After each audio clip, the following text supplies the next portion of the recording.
അലർട്ടായിട്ടിരുന്നോ, എന്തെല്ലാം ഡേഞ്ചറുകളുണ്ടെന്നൊക്കെ മുന്നിൽ കണ്ടുകൊണ്ട് അലർട്ടായിട്ടിരുന്നോ. ആ ഒരു അർത്ഥമാണ് സാവധാൻ രഹേ അല്ലെ. ഖത്തരോം സേ സാവധാൻ, അതെന്താ വരിക?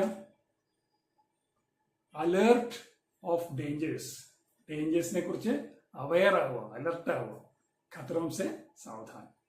അത് ഒരു പലപ്പോഴും ഈ ട്രാൻസ്ഫോർമറിന്റെ അല്ലെങ്കിൽ ഇലക്ട്രിക്കൽ ഇൻസ്റ്റലേഷൻ്റെ ഒക്കെ അവിടെ നോക്കിയാൽ അറിയാം, അവിടെ സാവധാനം എഴുതിയിട്ടുണ്ടാവും. ഹിന്ദിയിൽ എഴുതിയ ഒരു ബോർഡ് ഉണ്ടെങ്കിൽ അവിടെ സാവധാനം എന്നായിരിക്കും എഴുതിയിട്ടുണ്ടാവും. കണ്ടിട്ടുണ്ടായിരിക്കും, ശ്രദ്ധിച്ചു നോക്കുക. അപ്പോൾ അതിന്റെ അർത്ഥം എന്താണ്? ഡേഞ്ചറാണ്, സാവധാൻ രഹേ, അലർട്ടായിട്ടിരിക്കെ, അടുത്ത് പോകല്ലേ എന്നുള്ള മീനിങ് ആണ് വരുന്നത്. ഉസ്സേ സാവധാൻ രഹന എന്ന് പറഞ്ഞാൽ എന്താണ്? അവന്റെ അടുത്തേക്ക് മെല്ലെ പോയാൽ മതി എന്നല്ല, അവനെ സൂക്ഷിച്ചോ. ഉസ്സേ സാവധാൻ രഹേ, അവനെ